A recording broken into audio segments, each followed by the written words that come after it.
Hi, this is CA Firoz. Today we are going to discuss extend our last video. In last video, we already discussed regarding meaning of FBA, type of FBA, FBA procedure, and thereafter we discussed what the benefit and fallback of FBA Amazon. That link I will attach here. Today we will discuss regarding the data analysis of Amazon FBA. यहाँ पर हम आपसे बात करना चाहेंगे कि Amazon FBA का statement किस तरह से मिलता है और उसको हम किस तरह से समझेंगे ताकि इन फ्यूचर में हम प्राइस डिसीजन और स्टोरेज डिसीजन सारे डिसीजन उसी के अकॉर्डिंग हम ले सकते हैं। यहाँ पर हम एक प्रैक्टिकल केस लेंगे। ये हमारे क्लाइंट का डेटा है, आप जिसको देख पा रहे होंगे एक्सेल में 1 अप्रैल टू 31 मार्च 2024 तक का इस तरह का अमेज़ॉन FBA का स्टेटमेंट मिलता है। स्टेटमेंट में फर्स्ट पार्ट में डेट है, फिर इसके बाद आता है ट्रांजैक्शन स्टेटस। ट्रांजैक्शन स्टेटस के बाद ट्रांजैक्शन टाइप। ट्रांजैक्शन टाइप बहुत इंपॉर्टेंट होता है। ट्रांजैक्शन टाइप से हम क्या आइडेंटिफाई कर सकते हैं कि जो भी हमारा ट्रांजैक्शन हुआ यानी जो चार्जेस लगे हैं वो किस बेस पे लगे हैं। जैसे यहाँ पे आप देख पा रहे होंगे A to Z guarantee refund, liquidation, order payment, other, previous statement availability, refund and service fee. इस तरह के यहाँ पर ट्रांजैक्शन टाइप से हम आइडेंटिफाई कर पाते हैं। इसके बाद हम देख रहे हैं ऑर्डर ID। यहाँ पर जो हम ऑर्डर हमारे प्रोडक्ट का जो ऑर्डर प्लेस होता है उसकी ये ID यहाँ पे होती है। इसके बाद प्रोडक्ट डिटेल यानी जो प्रोडक्ट सेल आउट हुआ है उसकी यहाँ पर डिटेल आती है। यहाँ पर आता है इसके बाद टोटल प्रोडक्ट चार्जेस, मीन्स हमें प्रोडक्ट के अगेंस्ट में कितनी फॉरेन करेंसी मीन्स कितना USD मिला है वो यहाँ पर रिफ्लेक्ट होता है। इसके बाद आता है टोटल प्रमोशनल रिबेट यानी हमारे प्रोडक्ट में जो प्रमोशनल रिबेट हम लोग ने कितनी दी है वो यहाँ पे कंसीडर होती है। इसके बाद एक कॉलम है जिसमें लिखा है अमेज़ॉन फ़ी, यानी अमेज़ॉन फ़ी में बेसिकली क्या कंसीडर होता है वो हम आगे की जो एनालिसिस टेबल है उसमें देखेंगे। इसके बाद अदर होता है, फिर टोटल USD यानी इन सबको एडजस्ट करके जो कॉलम बना है वो टोटल USD का बना है। फर्दर एनालिसिस करने के लिए हमने इसकी एक पाइवोट बनानी है, इस तरह की पाइवोट बनानी। इससे एक रिज़ल्ट हमने फाइंड आउट किया, ये रिज़ल्ट है जो कि हम अपने क्लाइंट से डिस्कस करेंगे।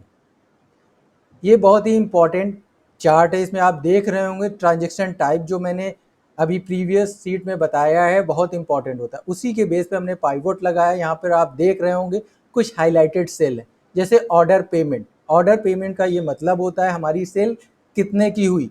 हमारा जो ऑर्डर सेल आउट हुआ यहाँ पे दिख रहा है आपको 38,151 का हुआ है, यानी ये हमारी सेल हुई है। इसके अगेंस्ट में अमेज़ॉन ने जो हमारी फ़ी चार्ज की है 7974।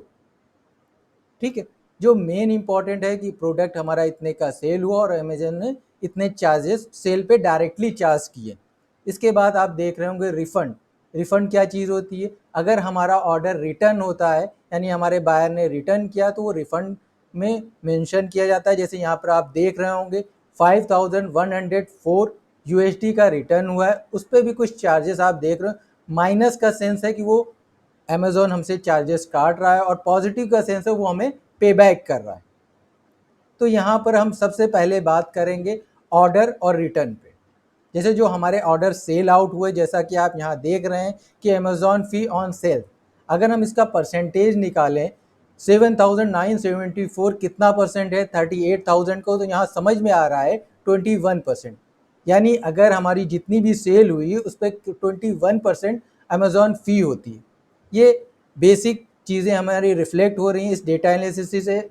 21% अमेज़ॉन फ़ी चार्ज कर रहा है। अगर हमारा रिटर्न होता है तो यहाँ पर आप देख रहे होंगे रिटर्न में यहाँ पे अमेज़ॉन फ़ी रिफ़ंड हुई है, लेकिन देखने में ये तो रिफ़ंड हुई है लेकिन देखिए कितने परसेंट रिफ़ंड हुई, 13% रिफ़ंड हुई। मीन्स 21% जब हमारा सेल आउट हुआ तो उन्होंने कितना चार्ज किया 21%।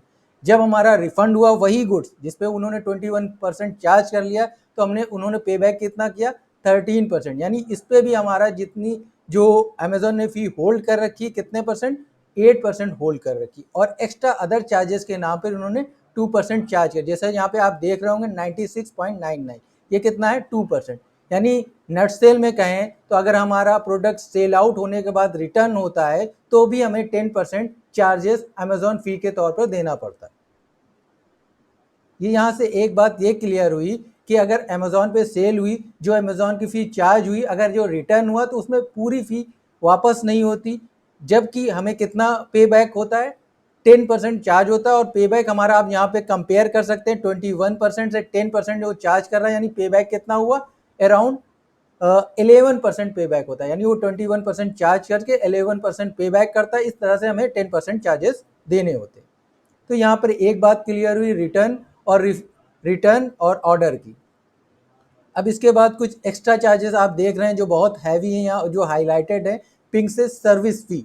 ये सर्विस फ़ी किस तरह की है, ये सर्विस फ़ी का यहाँ पे हमने यहाँ पे एनालिसिस करके एनालिसिस बनाया है। जैसे टोटल प्रोमोशनल रिबेट, जो प्रोमोशनल रिबेट है 1% लिया है इस केस में।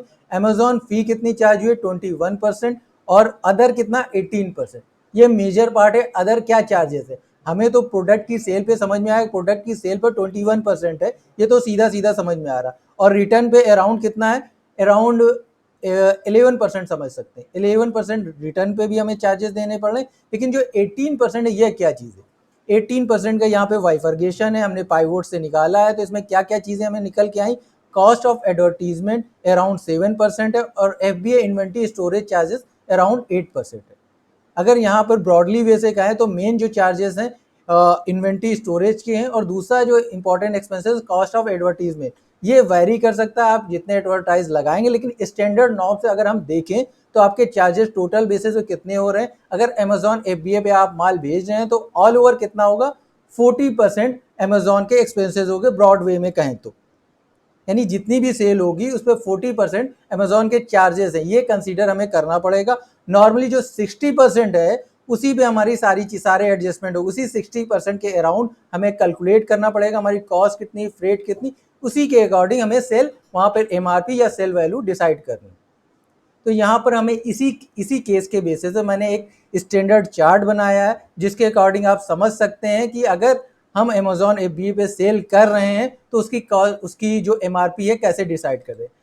एज्यूम दैट आपका जो आपकी कॉस्ट है, यानी आप कोई प्रोडक्ट सेल कर रहे हैं, मान लीजिए एक लेदर बैग सोल्ड आउट कर रहे हैं, उसकी कॉस्ट कितनी है, जो लेदर बैग को मैन्युफैक्चर करने में कितनी कॉस्ट आ रही है, अराउंड आप मान लीजिए 3000।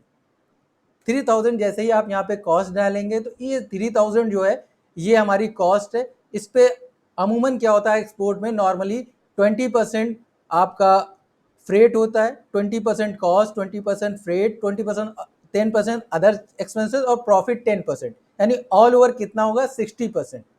अगर देखा जाए, अगर हमारा 3000 का प्रोडक्ट है, यानी 3000 की उसकी कॉस्ट है, उसको सारा एकुमुलेट करने के बाद अमेजॉन के 40% चार्जेस ऐड करने के बाद उसकी वैल्यू कितनी निकल के आई, 15,000। अब इसमें दूसरा एग्जांपल लेते हैं। अगर यहाँ पर आपके प्रोडक्ट की कॉस्ट अगर मान लीजिए 5000 है, तो उसकी MRP आपको कितनी कंसीडर करनी चाहिए, उसकी MRP आपको कंसीडर करनी चाहिए 25,000।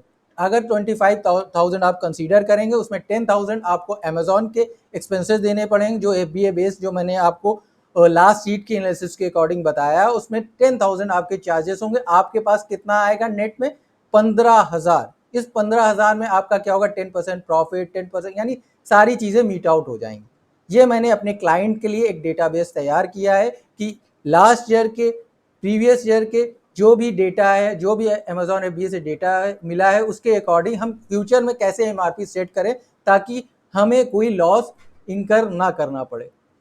Thank you for watching my video. If you like, please comment here. If you need this sheet, please comment here. I will share to you. Thank